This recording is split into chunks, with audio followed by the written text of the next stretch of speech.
Hey, boys and girls, Mrs. Baldwin here. It's been a minute, but I have been reading like crazy, and I've been going to the library like crazy, and I hope you have too, but I found some good books. I found so many good books, it's just like insane. Look at this. Remember my escargot story? I'm going to read this one for you later. Oh, and look at this one.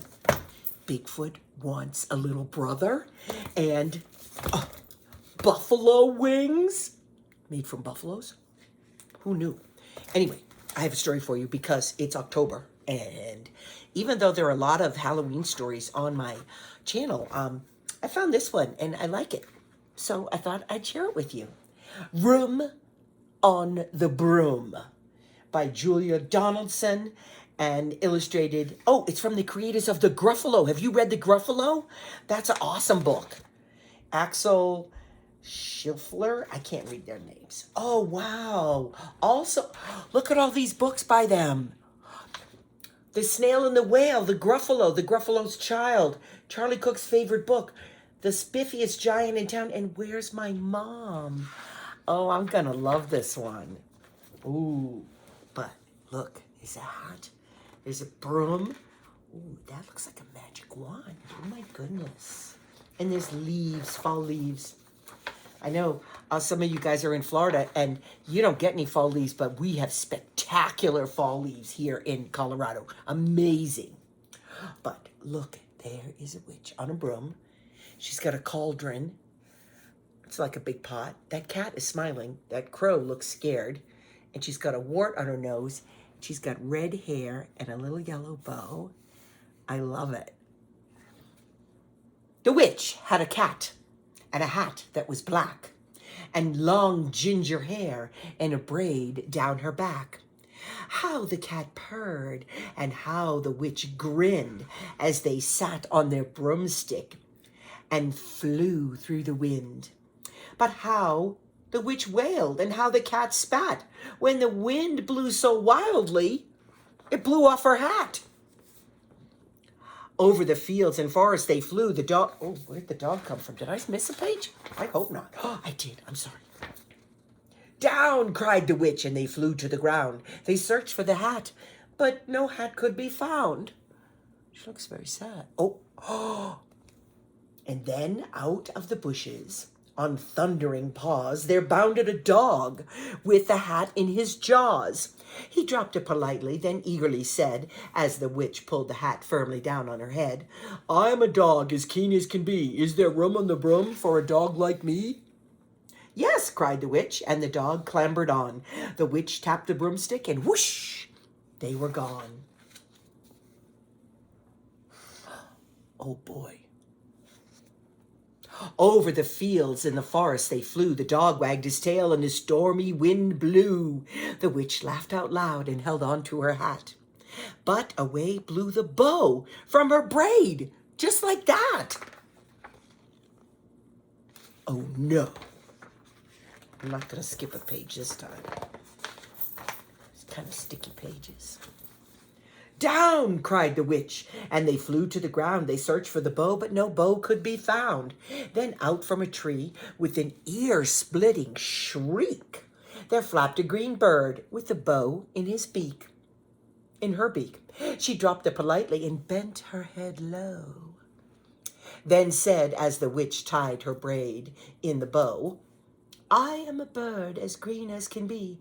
Is there room on the broom for a bird like me? Yes, cried the witch. So the bird fluttered on, and the witch tapped the broomstick, and whoosh, they were gone. You like it?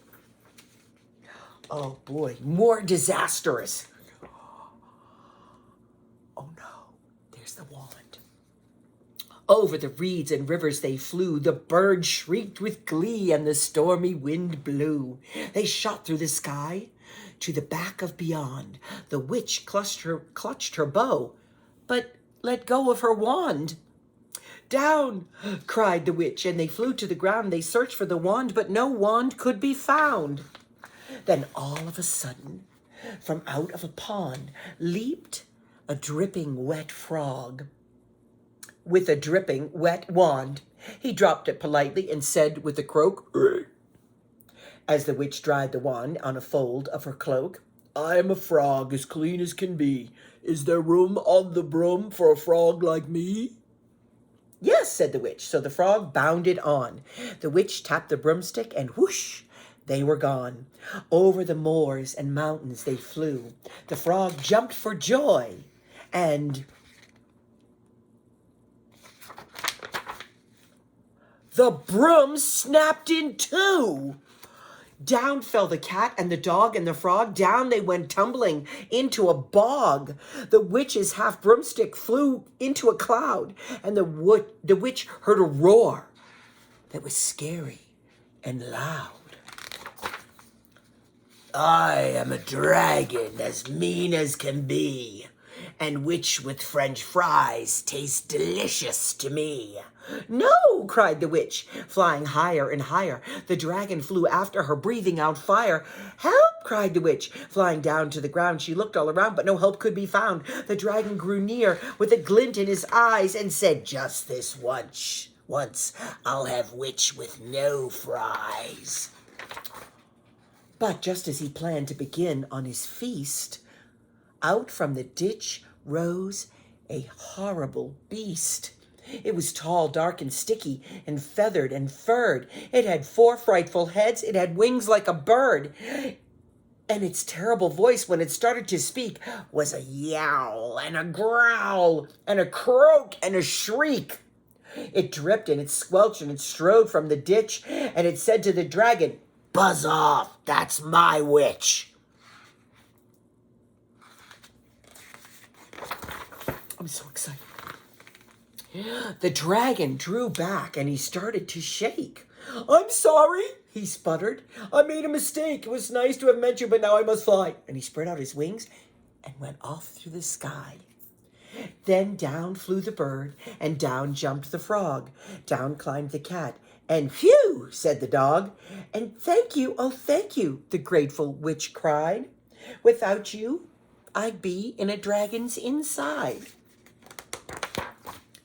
Then she filled up her cauldron and said with a grin, "Find something, everyone. Throw something in." So the frog found a lily, the cat found a cone, the bird found a twig, and the dog found a bone. They threw them all in, and the witch stirred them well. And while she was stirring, she muttered a spell.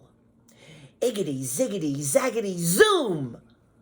Then out rose a truly magnificent broom, with seats for the witch and the dog and the cat, a nest for the bird, and a pool for the frog. "Yes," cried the witch, and they all clambered on. The witch tapped the broomstick, and whoosh, they were gone.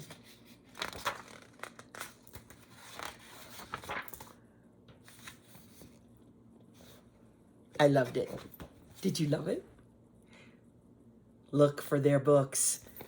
Okay, Donaldson, Julia Donaldson. So in the library, it should be under Donaldson. And in this book, it's Donaldson and Scheffler. So it's under both of their names. But if you liked the Gruffalo and you liked this one, look for the others. Until next time, oh, happy Halloween.